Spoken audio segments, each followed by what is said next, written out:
so unique and so beautiful. And as you're there watching, say the Kraft cheese float.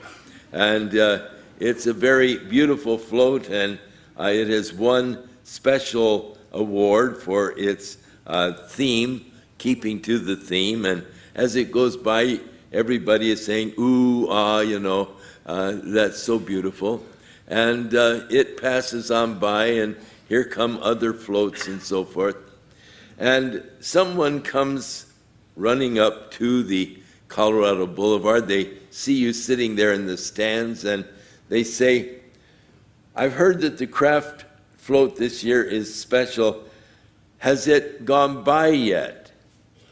And you say, oh, yes, it went by. You missed it. It's already gone by. And they say, oh, no, I wanted to see it. I heard it was so beautiful. Oh, it was. Oh, I wanted to see it. Well, tell you what, if you go ahead down Colorado Boulevard and then come back up to the Colorado Boulevard, you can probably see the Kraft float, because it should be getting down there, in a little while. So you have to go ahead to see what is past.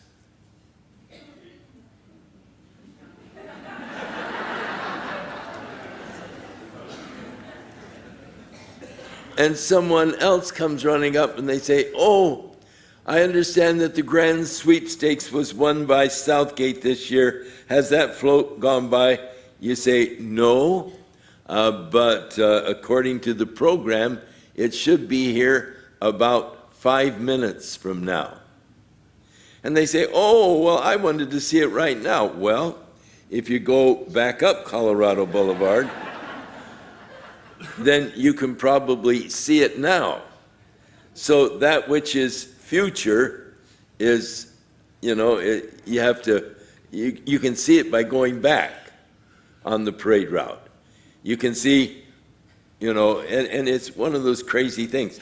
Now, if you could get in the Goodyear blimp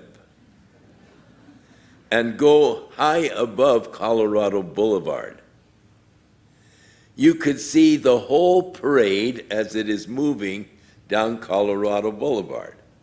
You could see the parade general or the president up here in the front, and his car and the bands and so forth, and each of the floats.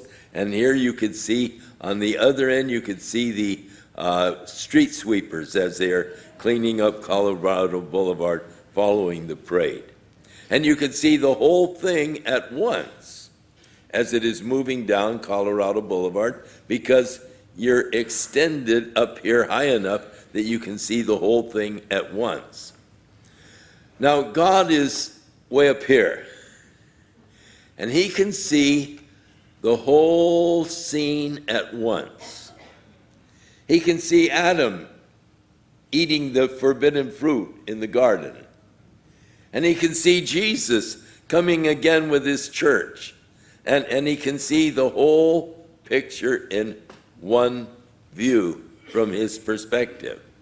And that is why God is able to tell you things that have not yet happened. He can tell you what's going to happen because he can see the whole progress of the universe and of time in just the one view. So that in describing God, it describes him as grace be to you from him which is, he was, and he is to come, and he is all of this at just one moment. When we get to the 4th chapter of the book of Revelation, we find John is taken into the heavenly scene, that he sees the one that is sitting there on the throne. And the description again is was, is, and is to come. So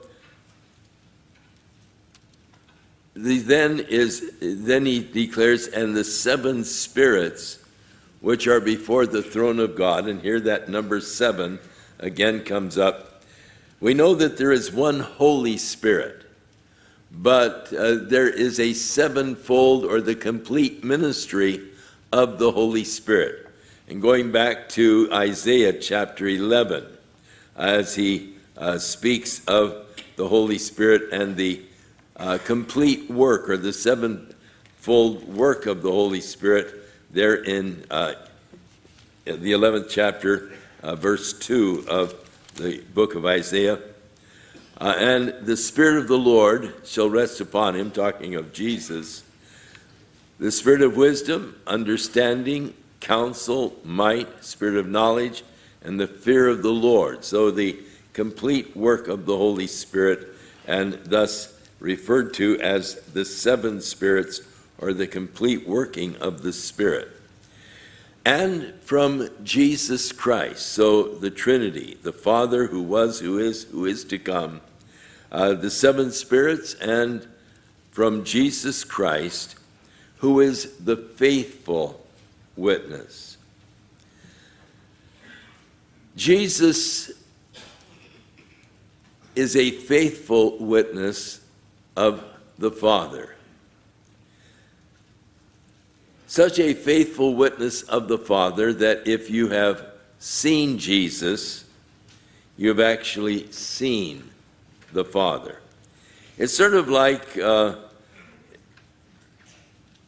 talking to someone about a person that you know well, and you say, well, I understand he has a pretty good son.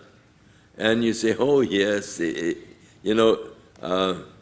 you've seen the Father, you've seen the Son. Or if you're talking about the Son, you say, well, what about his dad? Well, if you've seen the Son, you've seen his dad. That is, he is so like the Father that he is a faithful witness of the Father. He said, if you have seen me, you have seen the Father. And so he is that faithful witness of the Father. He is called here the first begotten of the dead. Now others were raised from the dead. In the Old Testament, a couple examples of those that were raised from the dead. In the New Testament, with Jairus' daughter and the raising of her from the dead, and Lazarus, the raising of Lazarus from the dead by Jesus. But they all were raised from the dead only to die again. They are dead now. There's some, crazy ideas that some people have that Lazarus is still alive somewhere in the world, and that's not so. He died a natural death, and Jesus, when he rose from the dead, not to die again, but entering into that eternal realm, he is the first begotten from the dead. That is in that sense.